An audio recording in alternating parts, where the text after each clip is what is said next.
సరే ఏంటి లేటెస్ట్గా అప్డేట్స్ ఏంటి? H1Bకి సంబంధించిన లేటెస్ట్ అప్డేట్స్ ఏమన్నా ఉన్నాయా?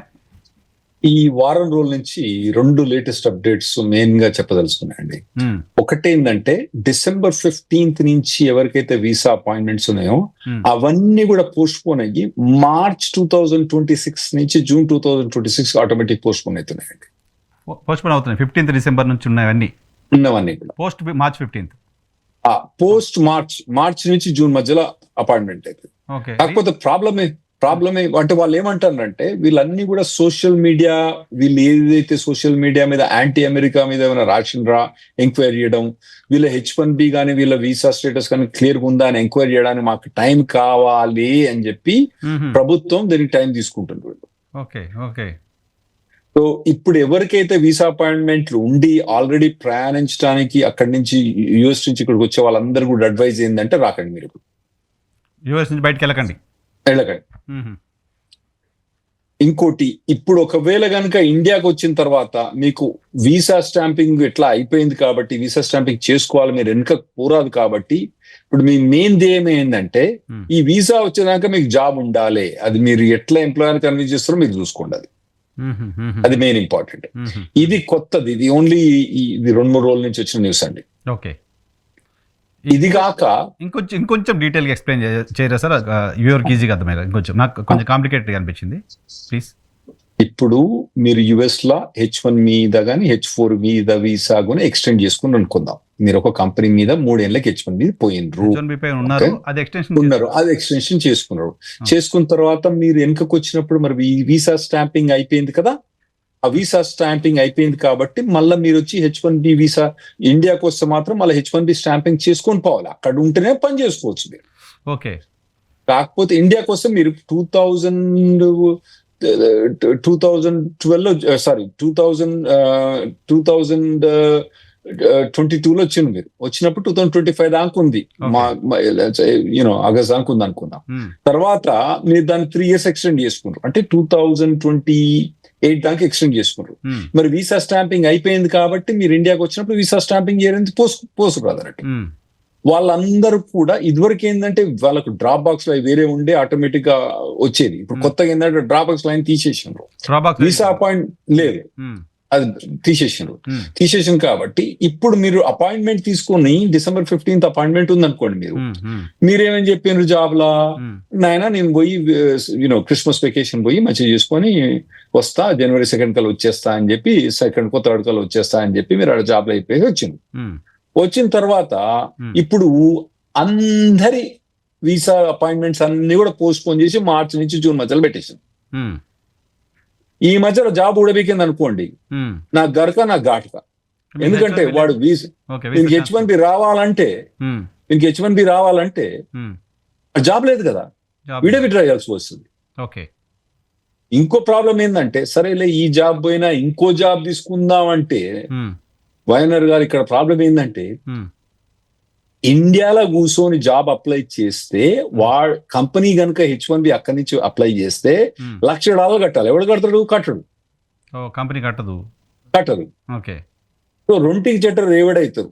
కాబట్టి మీకు ఎటువంటి ట్రావెల్ ప్లాన్స్ ఉన్నా కూడా వీసా అపాయింట్మెంట్ ఉంటే మాత్రం ఇప్పుడు మీరు ఆల్రెడీ ఒకవేళ వింటే ఆల్రెడీ మీరు చెక్ ఇన్ బ్యాగేజ్ చేసినా కూడా మీరు వీసా స్టాంపింగ్ కోసం మాత్రం ఎంబడే క్యాన్సిల్ చేసుకోండి. ఎయిర్లైన్ చెప్పండి నాకు ఏదో ఎమర్జెన్సీ వచ్చింది వెనక పోవాల్సి వస్తుంది అని చెప్పి లగేజ్ వెనక తీసుకొని వచ్చేసేయండి. ఒకవేళ వాళ్ళు ఇక్కడికి వస్తే కూడా మళ్ళీ కొత్తగా అప్లై చేయాలంటే $1,00,000 $100,000 వాళ్ళకి వర్తిస్తుంది. అంటే ఇప్పుడు ఉన్న అపాయింట్మెంట్ కనుక పోస్ట్ పోన్ అయ్యి అదే జాబ్ మీద కనుక పోతే మాత్రం $1,00,000 వర్తించదు. జాబ్ మారితే మాత్రం $1,00,000 వర్తిస్తుంది. అపాయింట్మెంట్ టైం అయిపోతే కూడా, అపాయింట్మెంట్ టైం అయిపోయినా కూడా, ఇప్పుడు అపాయింట్మెంట్ జూన్ లో ఉందనుకోండి, జూన్ లో మటుకు జాబ్ పోయింది అనుకోండి, వేరే జాబ్ అప్లై చేసుకోవాలంటే జూన్ తర్వాత కావచ్చు, జూన్ ముందు కావచ్చు, ఎప్పుడు కూడా కావచ్చు. అతను వేరే కంపెనీ నుంచి H1B అప్లై చేసుకోవాలంటే $1,00,000 కట్టాలి. ఎవడు కడతాడు? కంపెనీ కట్టాలి, లేకపోతే పర్సనల్ గా ఇతను కట్టాలి. పర్సనల్ కట్టని వీల్లేదు, కంపెనీ కట్టాలి. లేదు కంపెనీ ఎవడు కడతాడు? కట్టాడు. ఒక్కటే $1,00,000 అంటే ఏందనుకోండి, $1,00,000 కూడా కాదు అది. ఎంతమంది ఎంప్లాయీస్? ఇప్పుడే కొత్తగా కరెన్సీ చూసిన $92 హైయెస్ట్, 92 రూపీసే ఉంది ఇప్పుడు. అంటే 92 లక్షలు ఎవరు కడతారండి? కట్టరు. సో ట్రావెల్ చేయొద్దు అనేది మీరు ఇచ్చే సలహా. ఇది ఒక రెస్ట్రిక్షన్. ఈ 1 week లో డెవలప్మెంట్ అడిగింది కాబట్టి చెప్తాను. ఇంకో కొత్త డెవలప్మెంట్ ఏంటంటే, మా దగ్గర ఏదైనా అరెస్ట్ రికార్డ్స్ ఉంటే నార్మల్ గా డ్రైవింగ్ అండర్ ఇంటాక్సికేషన్ కొందరు చేస్తారు, తప్పటి చేయొద్దు, కానీ చేసిన వాళ్ళు ఉన్నారు కొందరు. అయితే అంటే తాగి డ్రైవ్ చేసిన వాళ్ళకి ఏంటంటే, వాళ్ళని అక్కడ ఏం చేస్తారు, అరెస్ట్ చేసి బొక్కలేస్తారు. బొక్కలు వేసిన తర్వాత బెయిల్ మీద వాళ్ళు బయటకు వస్తారు. 1-2 రోజుల తర్వాత బెయిల్ మీద బయటకు వచ్చిన తర్వాత జడ్జి దగ్గర పోయి, నాయన తప్పైంది నేను మీకు మళ్ళీ చేయనటువంటి పని ఇది అని చెప్పి వాళ్ళకు ఒక 1 year ప్రొబేషన్ ఇస్తారు. ఓకే. ఆ ప్రొబేషన్ లో వాళ్ళు సైకాట్రిస్ట్, మన సైకాలజిస్ట్ దగ్గర పోవాలి, వాలంటరీ 40 hours వాలంటరీ వర్క్ చేయాలి. తీరులో ప్రతి ఒక్క కౌంటీలో ఒక్కొక్క రెస్ట్రిక్షన్ ఉంటుంది. 7 దాకా వాడు అన్ని చక్కగా ఉంటే వాడు ఏం చేస్తాడు, నాయన నేను మాఫ్ చేసినారా అని మాఫ్ చేస్తాడు. కేసు మాఫ్ చేసిన తర్వాత అతను ఇండియాకి వచ్చినప్పుడు అతను వీసా ఆటోమేటిక్ రివోక్ అయిపోద్ది. ఒకవేళ వీసా ఆల్రెడీ ఉన్నా దాన్ని రివోక్ చేసేస్తారు. అప్పుడు వాళ్ళు ఇండియాకు వీసా లేకున్నా కూడా, వీసా ఉన్నా కూడా రివోక్ అయితే, అప్పుడు వాళ్ళు ఇండియాకు పోయినప్పుడు ఏం చేస్తారంటే, అపాయింట్మెంట్ తీసుకున్నప్పుడు వాళ్ళు ఏం చేస్తారంటే, అపోలో హాస్పిటల్లో కొందరు డాక్టర్లు, ఫిజిషియన్స్ వాళ్ళ దగ్గర పంపించి సైకియాట్రిక్ ఎవాల్యుయేషన్ చేపిస్తారు. వాళ్ళు ఎవరు కౌన్సిలేట్ అప్రూవ్డ్ సైకియాట్రిస్ట్ దగ్గర పోయి వాళ్ళ దగ్గర ఎవాల్యుయేషన్ చేపించి, వీళ్ళు తాగుబోతు ఏదైనా కాదా, ఇంకా అటువంటి తాగుబోతు శకలు ఏమైనా ఉన్నాయా అని చెప్పి వాళ్ళందరినీ దాన్ని ఎవాల్యుయేట్ చేసి వాళ్ళు సర్టిఫై చేసి, తాగిండేమో అప్పుడు కానీ ఇప్పుడు మంచోడే, ఇప్పుడు కూడా మంచిగా వాళ్ళు సర్టిఫై చేసిన తర్వాత వీడు వీసా తీసుకొని ఆయనకు వస్తాడు. అది ఫస్ట్ టైం చేయాలి. ఇది ఫస్ట్ టైం. మళ్ళీ తర్వాత పోయినప్పుడు అక్కడ ఇప్పుడు కొందరికి 2012 చేసిన ఇన్సిడెంట్ కు ఆ తర్వాత వాళ్ళు ఈ సైకాట్రిక్ వీసా స్టాంపింగ్ చేసుకుని వచ్చిండ్రు. ఆ తర్వాత 2 సార్లు మళ్ళీ వీసా స్టాంపింగ్ చేసుకున్నాడు. ఇప్పుడు వీసా స్టాంపింగ్ 2027 దాకా ఎలిజిబిలిటీ ఉంది వాళ్ళ. ఉన్నా కూడా కొత్తగా లవ్ లెటర్ వచ్చింది, మీ వీసా రివోక్ అయిపోయిందని మళ్ళా. Okay, because of that case, because of 2012 case. మళ్ళీ కొత్తగా చేసింది కాదు వీడేది. ఓకే, చేసి అయిపోయి అన్ని అయిపోయిన తర్వాత అదే అయిపోయింది. మళ్ళీ సైకాట్రిక్ స్టిమ్యులేషన్, వీసా స్టాంపింగ్ అయిపోయింది, మళ్ళీ 2 సార్లు వీసా స్టాంపింగ్, మళ్ళీ ఇప్పుడు ఇక్కడికి వచ్చిన తర్వాత మళ్ళీ వీసా స్టాంపింగ్, ఇప్పుడు వీసా స్టాంపింగ్ వచ్చేసినాడు. అయితే ఇప్పుడు ఇది మరి ఎందుకు ఈ పాలసీ చేంజ్ అనేది మాకు మొదలు చెప్పరు. మొదలు చెప్తే మేము ప్రిపేర్ అవుతాం కదా కొద్దిగా, అరే నాయన ఇప్పటి నుంచి ఇంప్లిమెంట్ చేస్తాను అంటే వాళ్ళ నాయన పోదురా అని మొదలే చెప్పేస్తాం. They want to send them out కాబట్టి చెప్పకుండా చేసేస్తున్నారు. అంతే అది మీరు కరెక్ట్ గా ఐడెంటిఫై చేసిండ్రు. ఇవన్నీ ఏంటంటే టక్కన వచ్చేస్తాను అన్నట్టు. వచ్చేసిన బయట ఉన్న వాళ్ళు ఇరుక్కపోతాను, లోపల ఉన్న వాళ్ళు ఏం కాదు.